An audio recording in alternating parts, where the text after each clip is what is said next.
жана салынып жатат. Колдуруш менен мына ал кишинин дагы аты мына саятчы жана ойчу Салежан Жигитов укмуштай болот. Анан эми баардык бүтүнчүлөргө ылайыкташкан мына стандарттар кирилип жатат.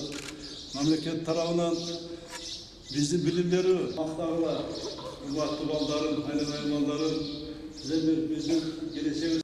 Атайын ушу атактуу 5 мектепке мына келип отурам. Эң алдыңкы балдары болуп тербеленип чыгышсын.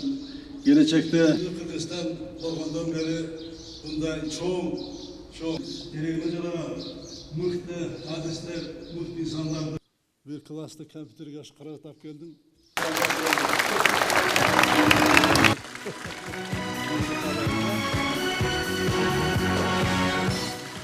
Урматтуу Сооронбай Шарипович, белген береңизди багыт боюнча колдонобуз деп сизге чоң рахмат белеңизге. Бул мектеп билим башат булагы. Бул мектепти бүткөн өзү чоң сыймак, уят када бүтүүгөчө учуп